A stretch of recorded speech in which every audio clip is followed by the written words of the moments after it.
Hello everyone. So for this video lesson, we're going to talk about continuous probability distributions, the exponential distribution. Okay, so let's go back a little, rewind a little to our discrete probability distributions, no? To be specific to our Poisson distribution. No, bakit tayo babalik or bakit natin need i-mention si Poisson distribution? It's because exponential and Poisson distributions are quite related with each other. Okay, if you can remember, diba, the Poisson distribution tells us the count, okay, or the instances that the average that the event occur given a certain rate, no? So yun yung Poisson distribution natin. Whereas, okay, si exponential distribution on the other hand, exponential distribution, the exponential distribution, okay, tells us how much the event, okay, will happen, or rather, not how much, no, but rather the correct term is how long, okay, how long will the next event how long the next event will happen given an average rate. No, yun yung exponential distribution natin. Okay, so si Poisson, again, this is a discrete distribution. Diba? Following our formula for the probability of a Poisson distribution, so that's equal to e raised to negative lambda, lambda raised to x all over x factorial. No, that's our Poisson distribution. Whereas our exponential distribution, this is again, katulad nga nung nabanggit ko, no, this is a continuous distribution. Okay, so given by certain formulas, no, of course. Okay, we have our first, no, so we have our density function.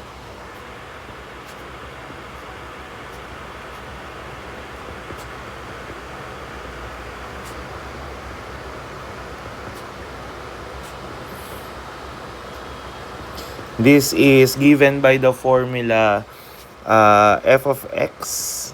Okay, so this is equal to, isin na natin. Okay, we have our f of x, no? So we have two conditions, no, for the probability density function.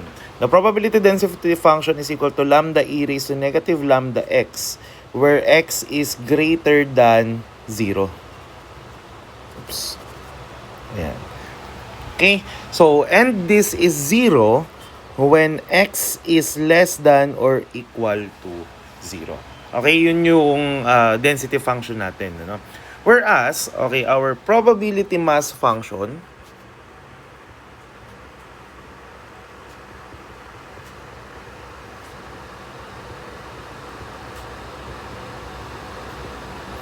or the cumulative distributive function,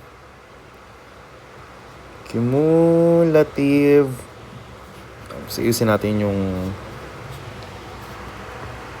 cumulative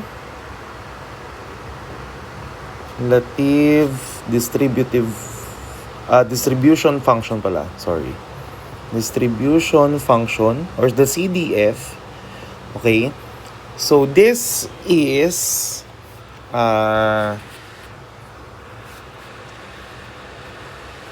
f of x, okay, with p of x given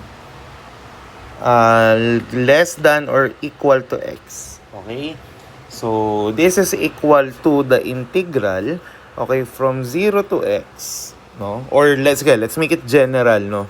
So from xa to xb, where xa is the starting point and xb is the end point. Okay, so of lambda e raised to negative lambda t dt. Ayan. Okay, so yan yung formula natin for this distribution, no? So for a cumulative distribution function. Okay? So just have here some extra formulas, no? So application rules natin.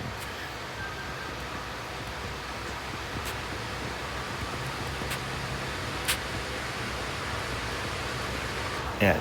Okay, for our application rules, no? So, our P of X, okay, if our X is greater than, okay, our small x, this is equal to e raised to negative lambda x. Okay, ito yung probability, ito yung tinatawag natin na probability of survival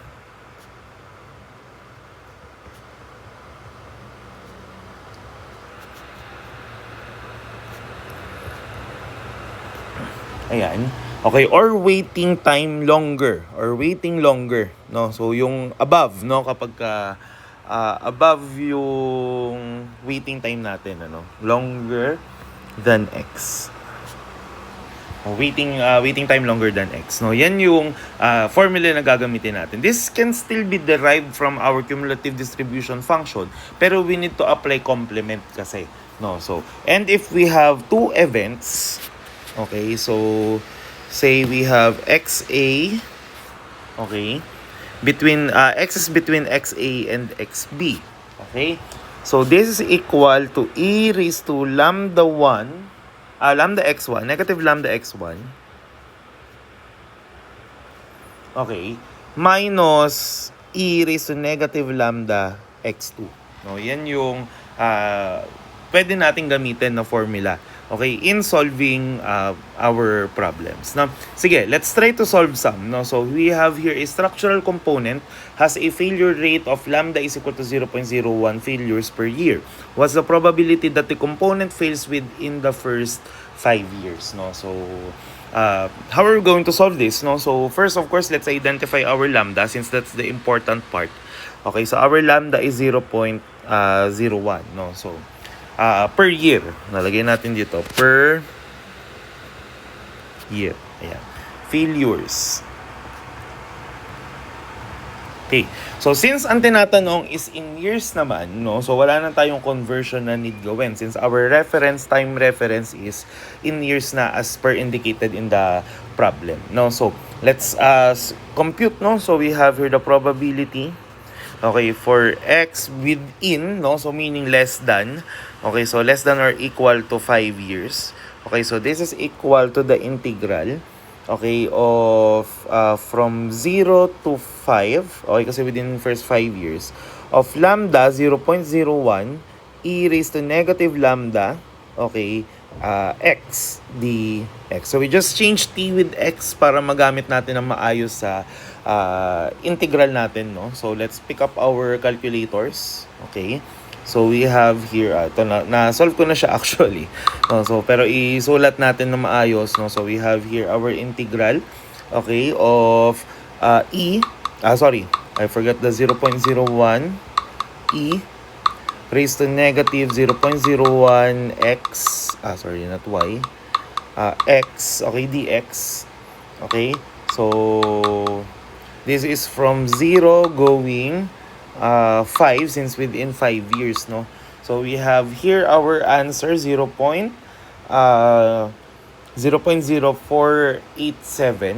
no, lagay natin.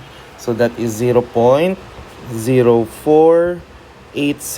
or in 3 decimal places, no, that's 0.049, no? So ito yung answer natin. So, almost 0.05.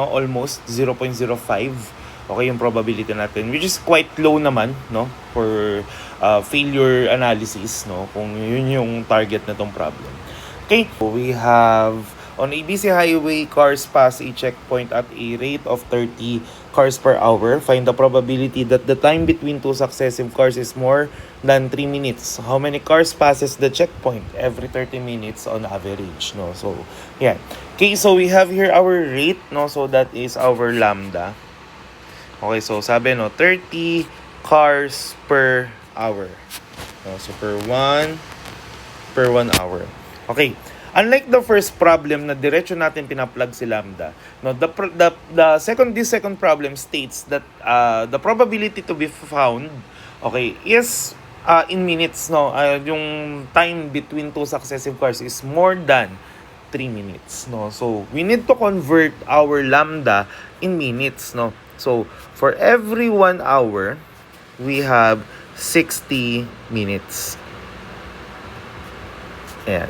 Okay, so of course, magka-cancel si R, no? So that's 30 divided by 60. So that is 1/2 cars, no?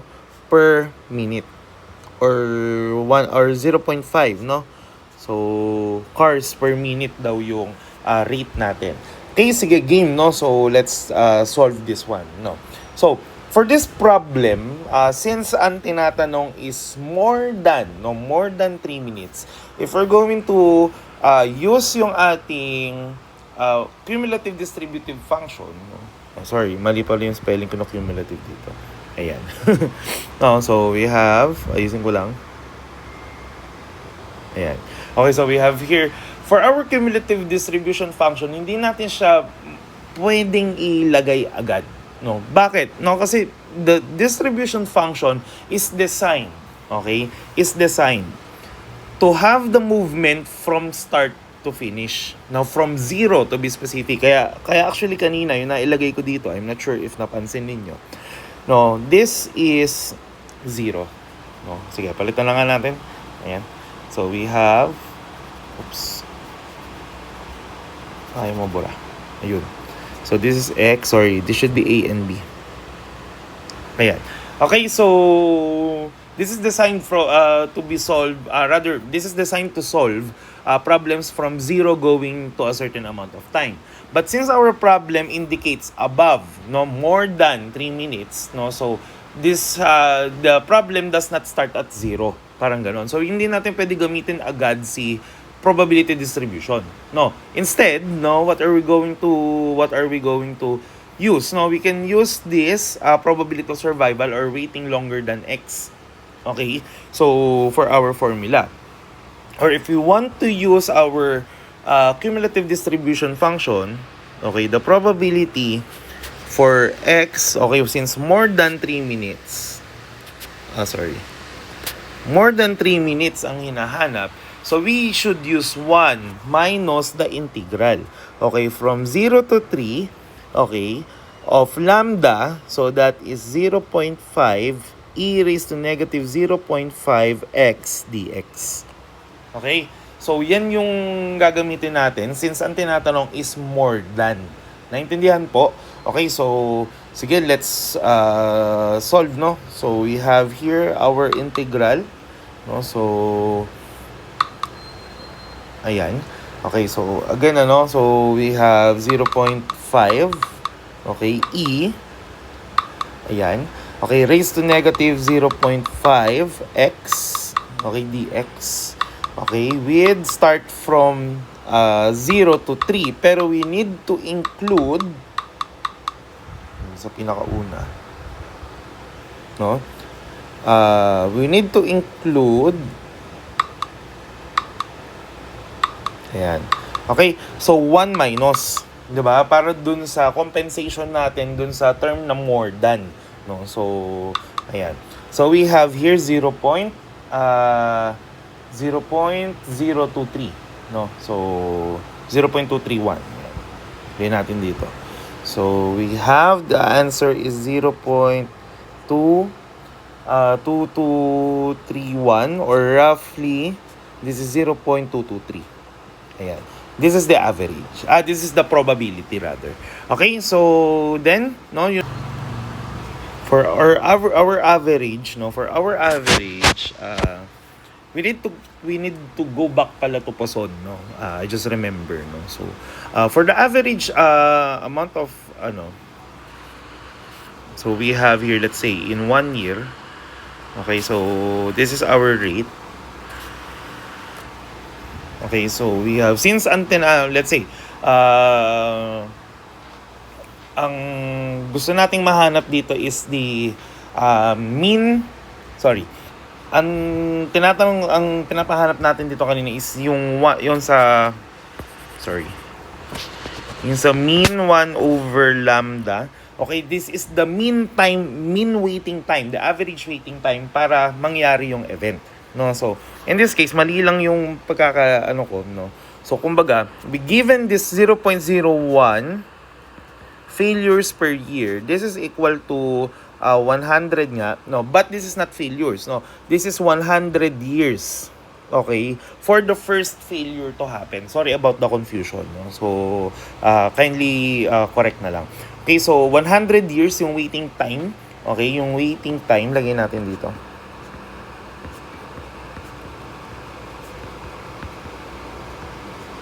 Ayan.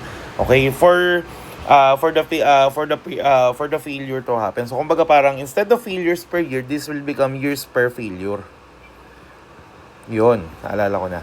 Okay, so this makes more sense now.